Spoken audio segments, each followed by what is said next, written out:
hoje para falar sobre os dois filmes que saíram hoje no Amazon Prime Video, depois de vários adiamentos por conta do período atual que estamos vivendo, sobre o caso Suzanne von Richthofen, a menina que matou os pais e o menino que matou meus pais. Então, vamos lá no vídeo.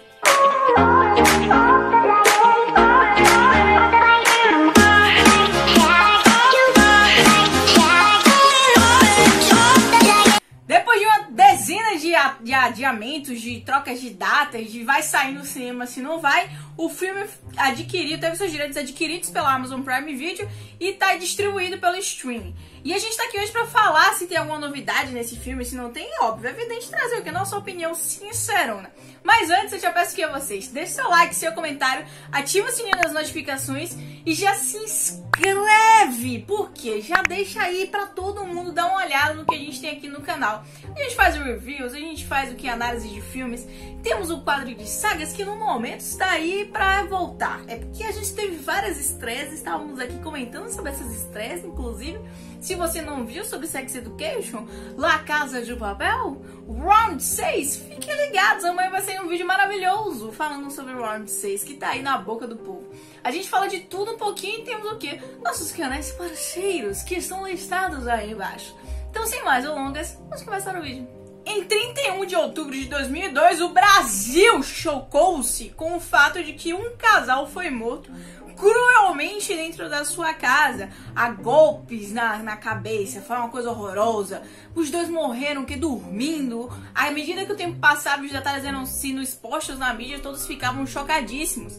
E a passar 2, 3, 4 dias, se eu não me engano, tivemos ainda um adendo a essa história que chocou e revoltou um país, na verdade um mundo, em relação ao que aconteceu. Sua filha, a própria filha do casal, foi responsável pelo assassinato dos pais, junto com o namorado e o irmão dele. Então aí tivemos o início dessa história horrenda e absurda que foi o caso Suzanne von Richthofen, que matou os seus pais junto com o seu companheiro. Essa história tomou uma proporção enorme, tem documentário, teve fato jornalístico, teve a Globo pegando a Suzanne von Richthofen aí no flagra, que foi uma maravilha aquela entrevista.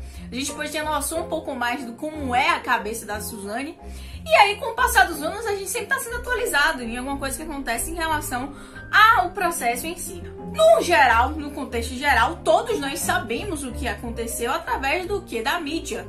Através de depoimentos que foram dados. O que é que o filme faz? O filme pega esses depoimentos que estão do dia do julgamento, que o julgamento ocorreu 4 anos depois, em 2006. O caso foi em 2002. E a gente também tem os depoimentos deles na delegacia, no momento que eles foram pegos, como eles começaram a falar, enfim. Então o filme é baseado nessa história, nos depoimentos. Não tem nada de novo sobre o sol, não tem nada assim bombástico nesse filme.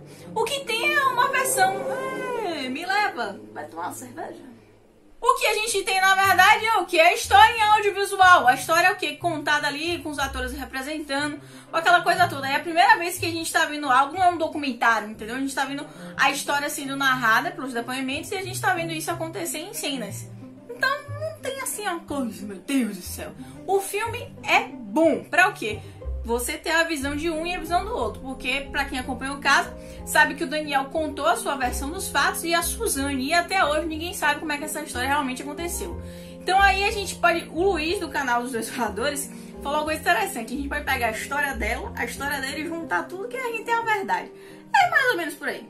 Eu comecei a assistir o filme pela A Menina que Matou os Pais, que é a versão do Daniel em relação a todo o caso. Então a gente tem a versão aí de uma Suzanne manipuladora, de uma Suzanne em que contava pro Daniel os abusos que ela passava com os pais.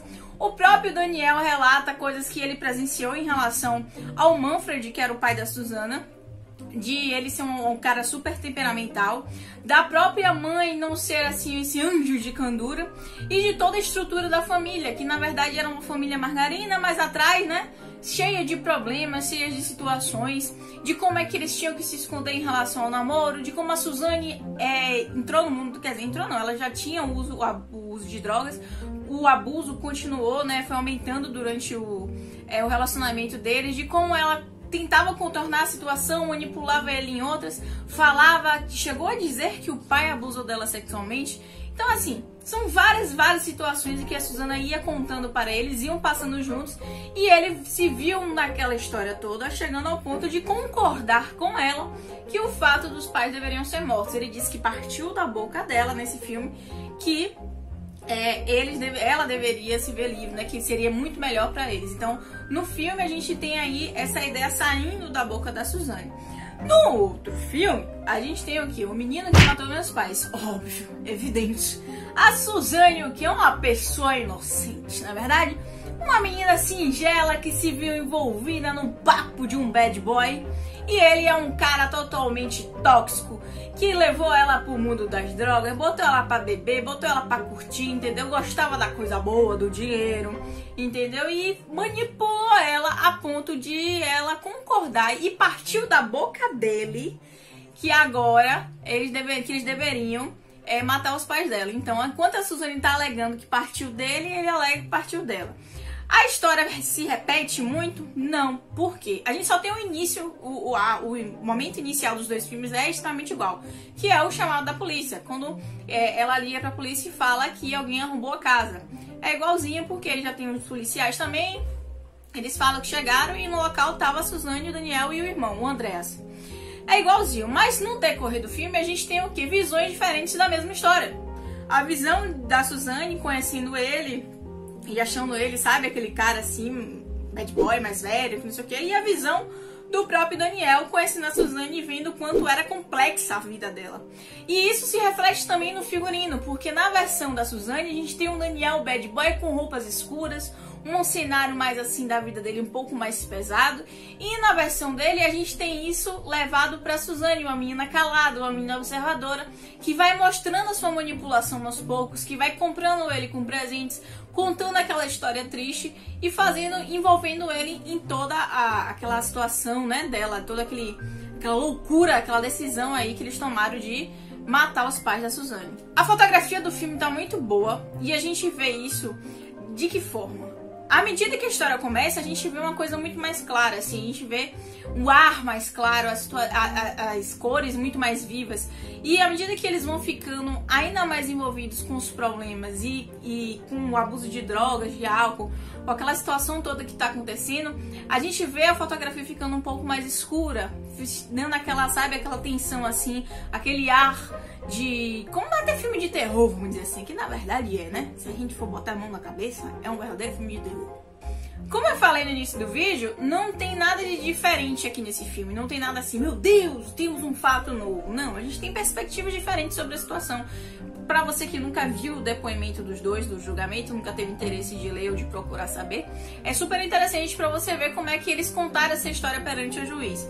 O Leonardo Bittencourt e a Carla Dias estão maravilhosos. Ela principalmente, eu vou dizer a vocês, eu só tinha visto a Carla Dias em Chiquitita, o negocinho dos coração lá todo partido, né, buraquinho no coração.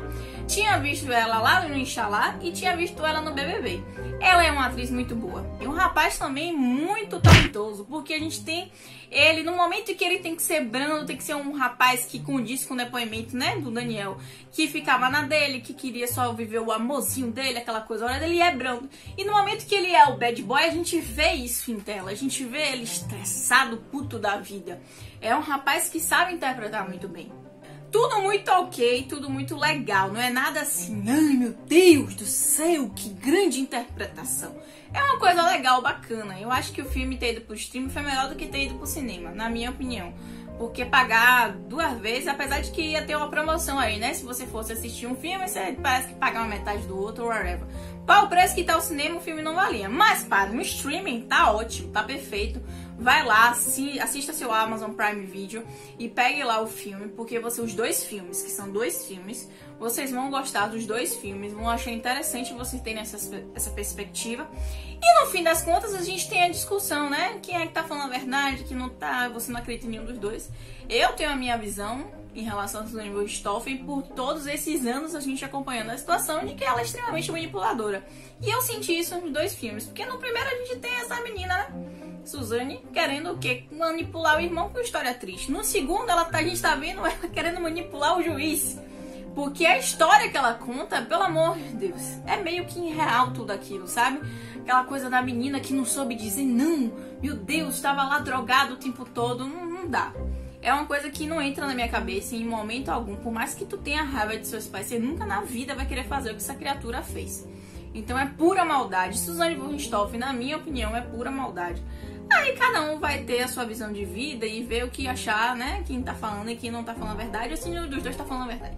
No mais, eu aí deixo essa dica, essa breve análise. Mas a gente também vai ter um bate-papo super interessante aqui no canal, porque a gente vai falar, aprofundar um pouco mais dos fatos que não foram ditos aqui no filme. A gente vai falar do que aconteceu em relação aos atos, como foi o processo, por que demorou tanto na justiça brasileira, por que demorou tanto para julgar esse caso, e por que Suzane tem direito de sair, quais são os dutos que ela tem direito. A gente vai bater um bate-papo com uma advogada, que é vulgo minha irmã, a gente vai falar sobre essas partes técnicas, ela também vai dar opinião sobre o filme, e a gente vai aprofundar um pouco mais sobre o assunto. Acredito que essa semana, lá pra quarta-feira, a gente vai estar lançando esse vídeo e batendo esse papo super legal. No mais, amanhã tem vídeo de Round 6, tá? Análise com spoilers, Round 6, análise com spoilers, sai amanhã, meio-dia, pra vocês aí se deliciarem um pouco mais dessa história, que me deixou assim super alegre e contente, né? Principalmente com o final. Se você não assistiu ainda, vai lá assistir. Dá tempo de você assistir hoje e amanhã você tá lá no vídeo, viu? Um beijo, um queijo e até amanhã.